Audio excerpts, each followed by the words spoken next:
요한복음 6장 24절에서 35절 말씀을 가지고 우리가 주를 찾는 이유라는 제목으로 함께 은혜를 나누겠습니다.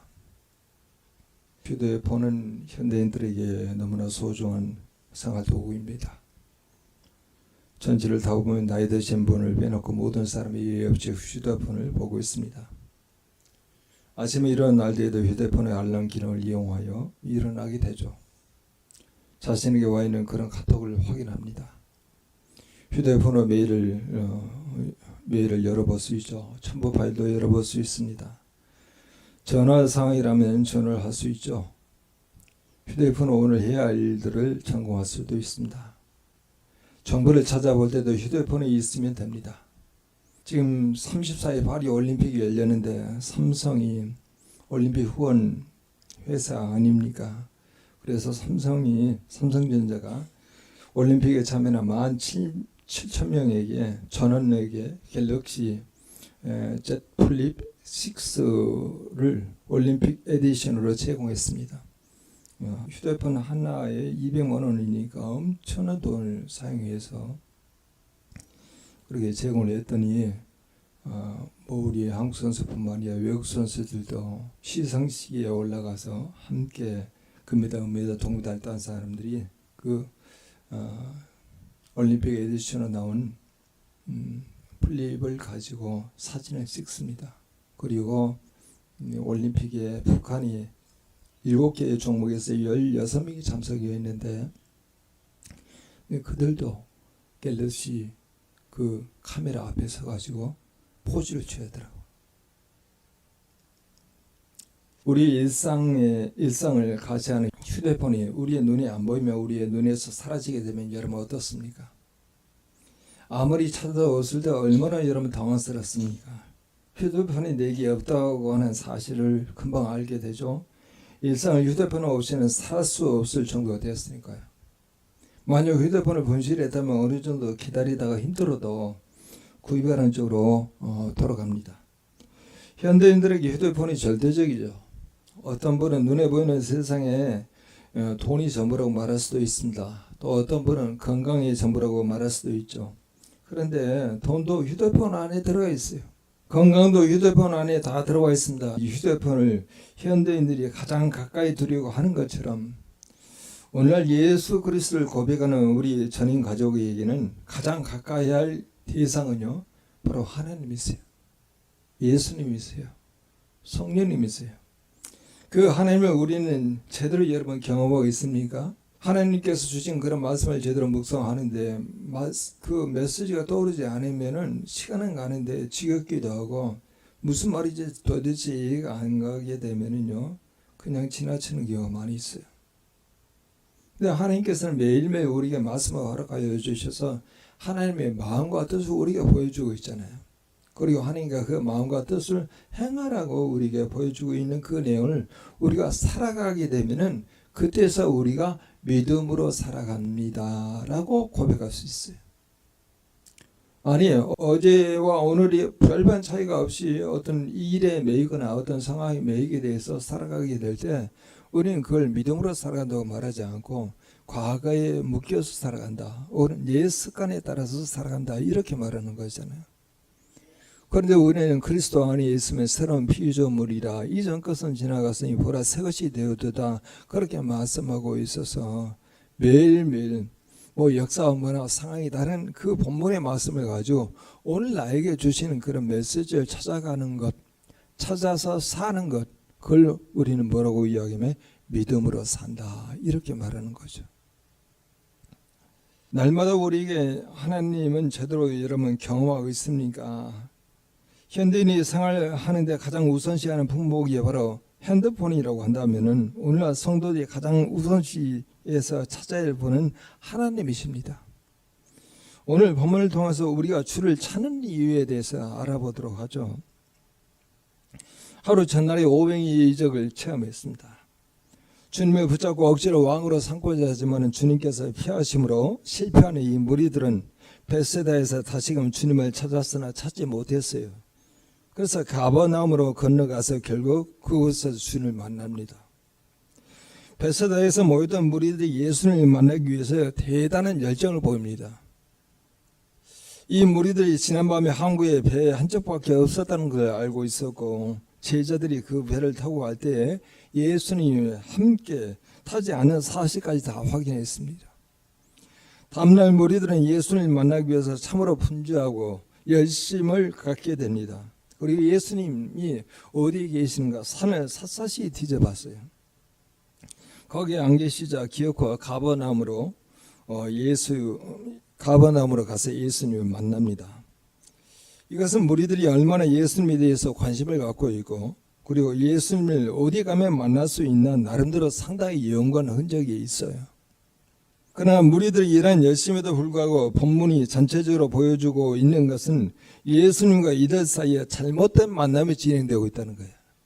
무리들은 결국 예수님을 떠나갔다고 하는 것이 오늘 본장의 결론이에요. 요한복음 6장 66절에 그때부터 그의 제자 중에서 많은 사람이 떠나가고 다시 그와 함께 다니지 아니하더라. 만나기를 그렇게 요청하였고 간절한 그런 마음을 만났는데 실제로 만나고 난 다음에 예수를 다 떠나요. 실제 만난 그 현장 가운데에서 이루어지고 있는 것은 그들이 기대하는 예수님이 아니었고 예수님이 기대하는 그들이 아니었어요. 우리도 예수님을 만나고 싶은 그런 마음, 또 하나님을 만나서 말씀 속에서 그 하나님께서 나에게 들려주는 대로 살기를 원하고 있는 그런 마음을 가지고 있는데 혹시 나도 하나님을 찾고자 만나고자 하는 그 마음이 대단히 육적인 요소라 하면은 어떤 현상의 나아짐이 이루어지기를 원하거나 그런 마음으로 주님을 만나게 되면은 주님과의 만남은요 잘못된 만남으로 변질됩니다. 저는 가지고 여러분 왜 이런 결과가 온 것일까요? 그것은 예수를 찾는 무리들의 목적이 선하지 않기 때문에 그렇습니다. 그들의 목적은 오직 육적인 배고픔을 잊게 하는 떡이에요. 떡. 오병이의 기적을 경험했잖아요. 광야 오병이의 기적을 통해서 떡을 만들어내는 예수님의 능력을 보았습니다. 그 떡만을 목표로 예수님을 찾았던 거예요. 이 무리들이 그렇게 예수님을 만나는 일에 열과성을 왜 다합니까? 그것은 바로 떡이 눈에 보이기 때문이에요. 무리들은 육의 욕구를 채우기 위해서 예수님을 찾고 또 쫓은 것입니다. 어쨌든 무리들은 예수님을 기어코 만나요. 성경의 결론은 바로 이와 같은 그릇된 열심이 외적으로는 예수님과 만남을 가능하게 했지만은 진정한 만남을 가로막는 장애물이 된 거예요. 다른 목적과 다른 뜻을 가지고 예수를 만나게 되면은 진정한 예수 그리스도 인격적인 만남에 방해가 되고 재해를 가져와요. 열심은 여러분 좋은 것입니다. 무언가를 이루게 하는 원동력이지만 동시에 우리로 하여금 예수님과의 진정한 만남을 크게 저해할 수도 있다는 거예요. 목적이 잘못되었기 때문에 자기의 이기적 욕망을 쫓는 그 열심일 때가 여러분 그렇습니다. 왜 하나님께서 성령의 마지막 열매를 절제라고 했을까요? 사랑과 희락과 화평과 오래 참음과 자비의 양성과 충성과 온유와 절제라. 그렇게 절제를 마지막 단계에서 열매라고 그렇게 허락하시는데 혹시 우리 열심히 잘못된 동기나 목적에 의해서 어긋난 길로 갈 수 있기 때문에 절제하라. 그렇게 말씀하신 거예요.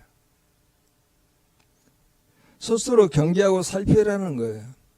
우리가 지금 열심히 진심으로 하나님을 찾고자 하는 그런 만남이 이루어지기 위해서 그 열심으로 열과 성의를 다하고 있는가 한번 점검해 보자는 거예요. 지금도 예배드리는 이 순간에 만약 예배를 드리지 않으면 내게 어떤 화가 미칠까 봐 예배를 드린다?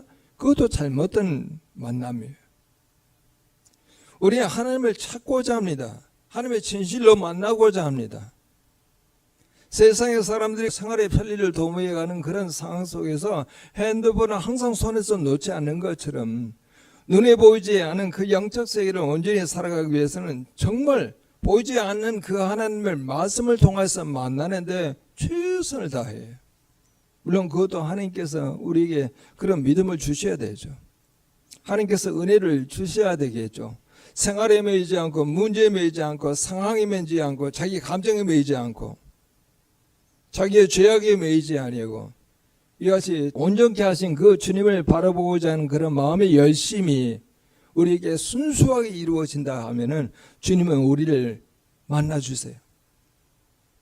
보라, 지금 은혜 받을 때요 구원의 날이라고 말씀하신 내용도 같은 맥락입니다. 날마다 우리는 생활 가운데 여러 가지 현상으로 우리의 마음을 빼앗기게 되면은 에레미야에서 계속 이야기하고 있잖아요. 그게 곧 우상이다. 남유다에 있을 때 하늘의 여왕에게 그렇게 곡식과 그렇게 떡과 그를 제물을 바치면서 그렇게 우리가 예배하고 섬겼을 때는 우리에게 전염병도 없어도 칼도 없었고 기근도 없었는데 그걸 멈추는 순간에 요시야 왕 때 종교개혁이 이루어졌잖아요. BC 622년에. 그 이후부터는 우리에게 계속 기근과 전염병과 칼이 도우니까 이스라엘 백성이 이같이 애굽으로 내려가면서 우리 다시 우성으로 돌아가야겠다. 우리는 하늘에 그 여왕에게 다시 예배해야겠다. 그의 유명한 그 하늘의 여왕이 이시타르라고 하는 여왕이 성경에서는 아스다로치라고 하죠. 여러분 그 신은 바로 사랑과 다산과 풍요의 신이에요. 여러분 오늘날로 이야기하면 돈도 잘 벌고요, 가정이 잘 되고요, 뭐가 성공하는 쪽으로 마음을 다 쏠리게 돼서 우리가 계속 신을 섬겨야겠다. 남유다 백성들이 지금 애굽에 내려오면서 그런 마음을 갖고 애굽으로 내려오는 거예요.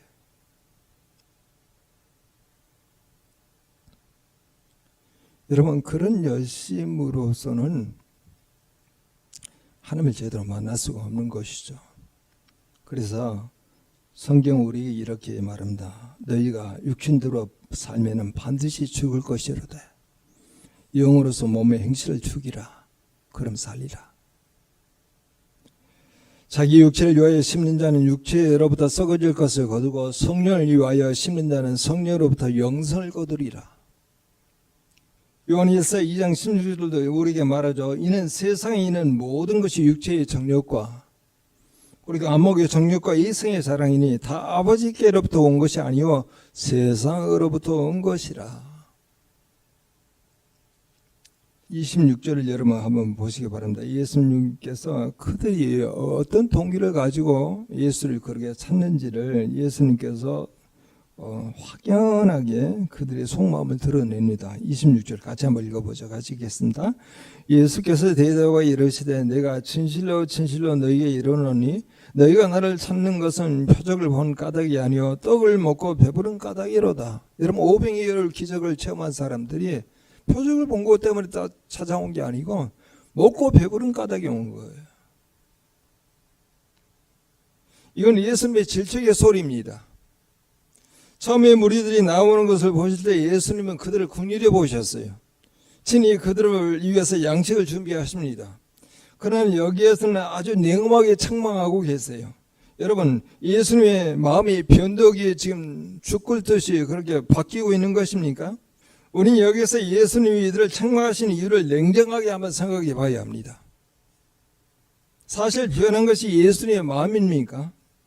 무리들의 마음입니까? 무리들이 처음 광야로 예수님을 찾아 나올 때 마음이 무엇입니까? 떡을 찾아 나온 게 아니었어요. 오직 예수님의 말씀만을 기대하며 나왔어요. 예수님께서 이들의 기대대로 말씀을 가르치십니다. 오늘 요한복음에 나온 그 오병이 기적 사건과 같은 평행 본문이라고 말할 수 있는 마가복음 6장 34절에 이렇게 나와 있어요. 예수께서 나오사 큰 무리를 보시고 그 목자 없는 양 같음으로 인하여 불쌍히 여기사 이에 여러 가지로 가르치더라. 그들은 말씀 때문에 모였던 거예요. 베스다 들녘에. 하나님 그리고 하나님의 보내신 자 예수 그리스도의 말씀을 듣고자 거기에 많은 무리가 모이던 거예요. 우리가 매일 성경을 묵상하게 될 때 우리도 같은 마음으로 하나님 이 말씀의 본문을 통해서 나에게 하나님의 마음과 뜻을 전달해 주십시오. 그리고 우리가 그대로 살겠습니다. 이렇게 마음을 가지고 하나님께 집중하게 되면 하나님께서 말씀을 허락하죠. 하나님의 경외하는 마음을 주시는 거죠. 경외는 다르게 표현하면요, 어떤 상황 가운데도 하나님이 무겁게 느껴지는 상태를 경외라고 이야기하는 거예요. 세상 사람들은 휴대폰에 붙잡혀 살고 있지만은 우리는 하나님을 경외하는 마음으로 붙들려 살게 되면 주님께서 말씀을 허락하세요. 에레미야는 그걸 그렇게 이야기하죠. 내 법을 내 속에 두고 내 법을, 여호와의 법을 내 마음에 기록할지라. 그럼 너희는 나의 백성이 되고 너희는 나는 너희의 하나님이 되리라. 여러분, 우리의 신앙 고백 가운데 예수님은 하나님의 아들이시고 그는 그리스도라고 하는 그런 고백 가운데 그게 우리 안에 진정한 삶의 고백이 되려고 하면은 하나님을 경외하는 마음이 일상 가운데도 경험되어야 한다는 거예요. 예배 시간뿐만 아니에요. 묵상하는 시간뿐만 아니에요. 일상에서요, 하나님이 느껴져요. 그걸 경외해요. 하나님을 느껴지게 되면 주의 말씀이 들린다는 거예요.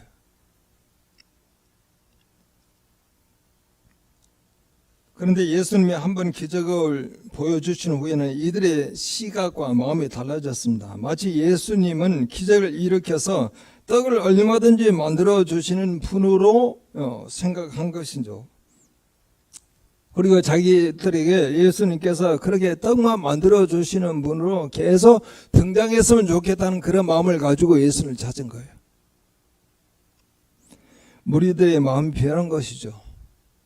무리들이 처음 예수님 앞에 나올 때 그 순수한 마음을 잃어버렸습니다. 예수님 왜 무리들에게 기적을 베푸신 것입니까? 무리들의 마음이 타락하고 변질되도록 하기 위해서 기적을 베푸신 건 아니잖아요. 목자 없는 양 같은 무리들을 불쌍히 여기시고 그들을 위로하시면서 생명을 주시고 당신에 대한 믿음을 깊게 하라고 오병이어를 일으킨 거예요. 우리 여기에서 우리의 영혼과 마음과 인격이 얼마나 심각하게 부패해 있고 병들어 가 있는가를 발견해야 합니다. 아무리 순수하게 시작할지라도 얼마 가지 않아서 부패되고 타락할 수 있는 것이 우리의 마음이죠. 그래서 성경은 우리에게 이야기합니다. 무릇 지킬 만한 것보다 더욱 내 마음을 지키라. 생명의 근원이 이로 말미암음이로다. 무슨 마음으로 교회를 찾고 예수님을 찾고 있는지 스스로 우리가 살펴보는 우리가 되었으면 좋겠습니다. 그래서 로마서 10장 2절에서 3절은 이렇게 말하죠. 내가 증언하노니 그들이 하나님께 열심은 있으나 올바른 지식을 따른 것이 아니니라.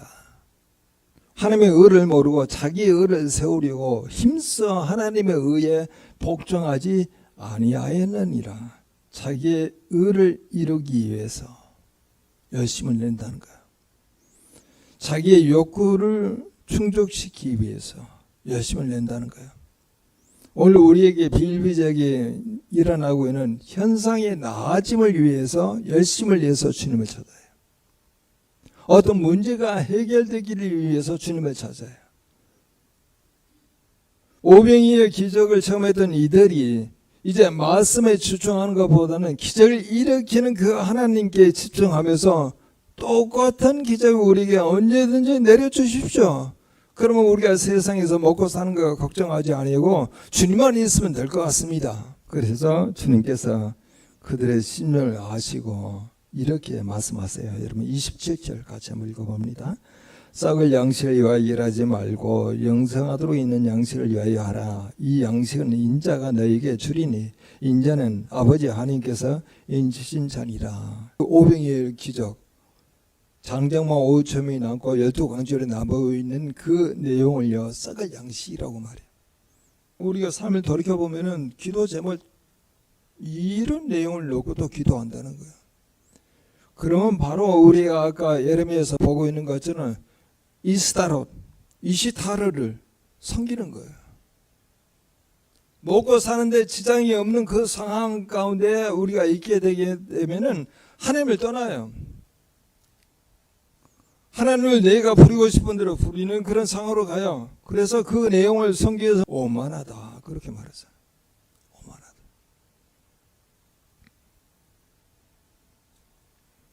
그런데 오늘 27절에서 주목해야 할 말이 하나가 등장합니다. 영생하도록 있는 양식이에요. 영생하도록 있는 양식은 무엇입니까? 바로 예수님을 가리키는 요한만의 독특한 표현이에요. 영생하도록 있는 양식을 위하여 일하라. 예수를 위해서 사는 것이 곧 영혼의 양식을 위해서 사는 겁니다. 영생하도록 있는 양식은 곧 예수예요. 그래서 예수를 위해서 살라 이 말이에요. 여러분, 성도가 된다는 것은 무엇을 말하는 건가요? 그것은 단순히 예수를 믿고 구원 얻었음만을 말해주는 게 아니고 보다 더 나아가서 예수를 위해서 사는 거예요. 바로 거기에 성도의 진면목이 있다는 겁니다. 때가 찼고 하나님 나라가 가까웠으니 너희는 회개하고 복음을 믿으라. 복음, 하나님의 나라, 그리고 예수님, 동일한 그런 맥락의 말인데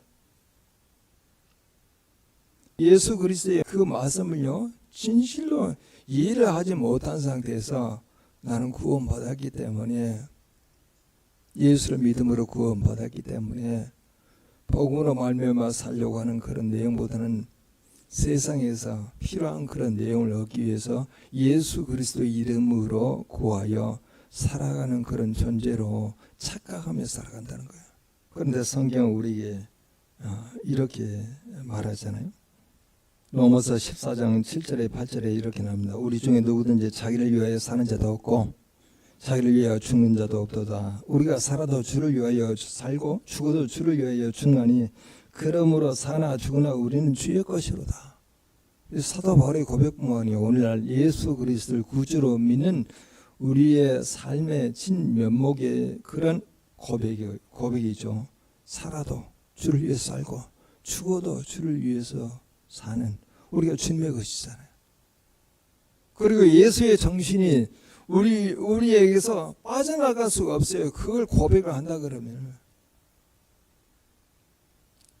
그래서 내가 그리스도와 함께 십자가에 못 박아 죽었나니 이제는 내가 산 것이 아니라 내 안에 그리스도께서 사신 것이라. 내가 육체 가운데 사는 것은 나를 위하여 나를 사랑하사 자기 몸을 버리신 하나님의 아들을 믿는 믿음 안에서 사는 것이니다. 그게 우리의 실제 생활이에요. 여러분, 이 말씀을 진리의 말씀으로 받아들이십니까? 사도 바울은 이것을 성도의 진정한 삶과 일의 목적으로 일관성 있게 가르치고 있습니다. 그래서 고린도전서 10장 31절에도 그런즉 너희가 먹든지 마시든지 무엇을 하든지 다 하나님의 영광을 위하여 하라. 빌립보서 1장 20절도 그렇게 말합니다. 온전히 담대하여 살든지 죽든지 내 몸에서 그리스도가 존귀하게 되게 하려 하나니. 우리의 일상의 삶을 통해서 그리스도만 드러나게, 그리스도의 이름이 더 높여질 수 있도록 일상 살아갈 수 있느냐. 점검하는 거예요. 내 안에 예수 그리스도 계신가. 썩을 양식을 위해서 일하지 말고 영생하도록 있는 양식을 위하여 일하라. 그러면 우리가 어떻게 해야 하나님의 일을 하오리까? 그렇게 물어보잖아요. 29절 같이 한번 읽어보죠. 예수께서 대답하여 이르시되 하나님께서 보내신 이 일을 믿는 것이 하나님의 일이니라. 믿는 걸 쉽게 표현하면 하나님과 관계하고 있느냐 이거예요. 여러분, 우리에게 일상이 확 돌아가게 될 때 하나님과 관계되어 있다면 그런 상황과 사건이 어떤 의도로 그것이 이루어졌는지를 주의 말씀을 통해서 자기 확인할 수 있는 기회가 있는데, 하나님과의 믿음 관계가 이루어지지 않은 상태에서 어떤 상황과 어떤 일이 벌어지게 되면 그 상황과 일이 반드시 우리에게 염려, 근심, 걱정, 스트레스가 되어서 우리를 사로잡아요.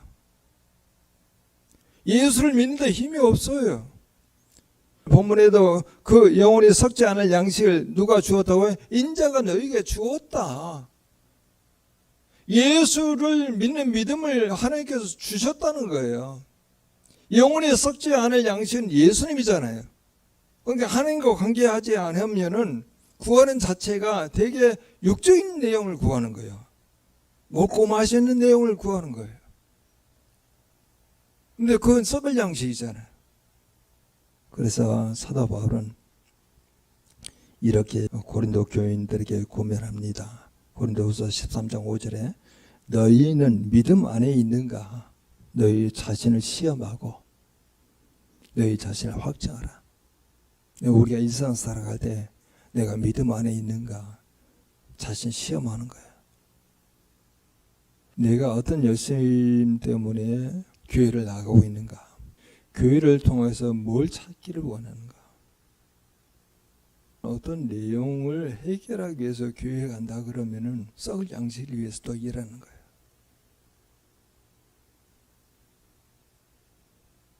그러면서 이 사도 바울이 말합니다. 예수 그리스도께서 너희 안에 계신 줄 너희가 스스로 알지 못하느냐? 그렇지 아니면 너희는 버림받은 자니라. 구원받지 못한 자예요. 그래서 그들이 우리가 어떻게 하면 하나님의 일을 하오리까 라고 말하게 될 때 하나님의 보내신 일을 믿는 것이 하나님의 일이다 그렇게 말해요. 하나님께서 딱 잡아서 이야기합니다. 그의 보내신 자를 믿는 것이 하나님의 일이다. 믿음으로 하지 않는 것은 하나님의 일이 아닌 거예요. 하나님과 관계되어서 일하지 않은 내용은요 하나님의 일이 아니에요. 그건 자기 욕구를 충족하기 위해서 자기 의를 드러내기 위해서 하는 일이에요. 그렇게 이야기하니까 그들이 아직도 예수님이 말하려고 하는 그 포인트를 못 잡고 30절의 말씀을 무리들이 합니다. 30절 같이 한번 읽어보죠. 그들이 묻되 그러면 우리가 보고 당신을 믿도록 행하시는 표적이 무엇입니까? 하시는 일이 무엇입니까? 그러면서 그들이 하나 가져와요. 기록된 바 하나님께서 그들에게 먹어서 주어 먹게 하셨다는 거지. 우리 조상들은 광야에서 만나를 먹었습니다. 만나 같은 표적을 달라는 거예요. 그게 오병의 기적인데도 연기를 못 시키는 거예요. 그런데 예수 그리스도는 이 만나에 대해서 교정할 게 교정합니다. 이건 모세가 내려준 게 아니고 하늘로부터 하느님께서 내려주신 참 양식이 참떡을 주시나니 그렇게 말해요. 하나님의 떡은 하늘에서 내려 세상에서 생명을 주는 것이라. 그 참떡은 바로 예수님이세요. 그리고 하나님의 떡은 하늘에서 내려서 세상에 생명을 주는 것이니라. 우리가 예수님을 찾는 이유는 바로 뭐냐면 예수님의 생명이기 때문에 찾는 거예요. 예수님 떡은 먹고 배부르기 때문에 되는 게 아니고 예수님을 있기 때문에 모든 사업이 잘 되고 성공할 수 있기 때문에 예수님을 찾는 게 아니고 예수님 자체가 생명이기 때문에 예수님을 찾는 거예요. 만약 예수님을 놓쳐버리고 일상의 생활을 잘 되고 뭐가 번성하고 성공하고 승리하는 삶을 산다 하면은요 그것은 예수님 없이 한 거잖아요. 예수님이 생명인데 생명 없이 열심을 가지고 사는 거잖아요. 광야의 그 만나를 이들이 비유로 가지고 와서 그런 표적을 보여달라고 이야기하니까 예수님이 내가 생명의 떡이다 라고 이야기했어요. 34절에 보면 아직도 이들이 오해를 해요. 34절에 주의 이 떡을 항상 우리에게 주소서. 인자가 이야기했잖아요. 썩지 않을 영원한 양식을 너희가 주었다. 이건 바로 다르게 표현하면 너희에게 믿음을 주었다. 너희에게 복을 주었다. 너희에게 하나님의 나라를 경험할 수 있도록 했다. 이 말씀인데도 이해를 못하고 계속 말하는 것은 이 떡을 항상 우리에게 주소서 이렇게 말한다는 거예요. 그런데 여러분 35절을 같이 한번 읽어보죠. 예수님이 말씀하십니다.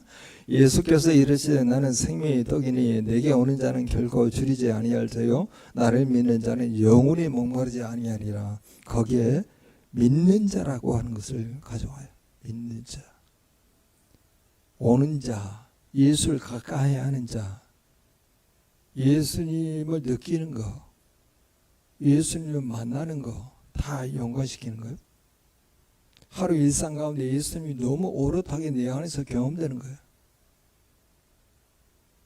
말씀을 묵상하는데 하나님이 어떤 하나님이 나에게 등장하셔서 나에게 이렇게 말씀하시는 걸로 확신하는 거예요.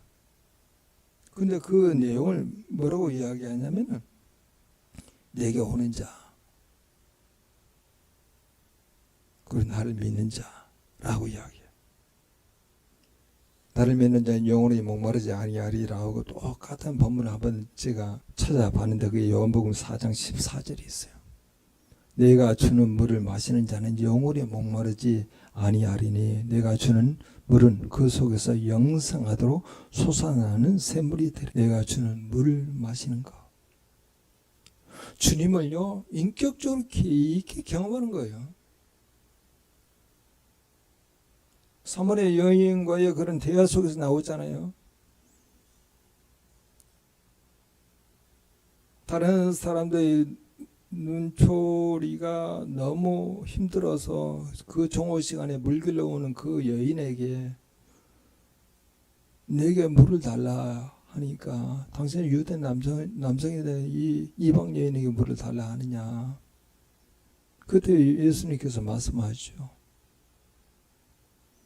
내게 주는 물은 다시 목마르니와 내가 내게 주는 물은 영원히 목마르지 아니하리니 라고 이야기하죠.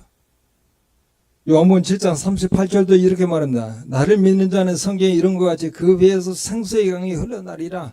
나에게 오는 자, 나를 믿는 자, 나를 의지하는 자, 나를 사랑하는 자, 나를 경외하는 자, 하나님을 찾는 자. 찾는 이유는 그거예요. 하나님을 느끼기를 원한다는 거예요. 우리가 주님을 찾는 이유는요, 예수님의 생명 자체이심으로 말씀을 통해 인격적으로 생명 되신 주를 만나는 거예요. 그리고 주님의 말씀을 들어서 믿음으로 행하게 되면은 하나님을 기쁘시게 해드린다는 거예요. 그리고 여러분, 우리 자신은요 대단히 행복해집니다. 그런 영적 상태 가운데 있는 거, 행복한 거예요. 그래서 하나님의 나라는 먹고 마시는 게 아니고 성령 안에서 의와 평강과 희락이라. 그래서 우리가 함께 기도합니다. 우리가 지금도 주님을 찾는 이유는요, 다른 어떤 육적인 욕구를 충족시키기 위해서, 썩을 양식을 위해서 찾는 게 아니잖아요. 우리가 주님을 찾는 이유는 예수님의 생명 자체이심으로 말씀을 통해 인격적으로 생명 되신 주를 만나서 주님의 말씀을 들어 믿음으로 행하여 하나님을 기쁘시게 해드림으로 행복해하는 우리 공동체가 되게 하옵소서.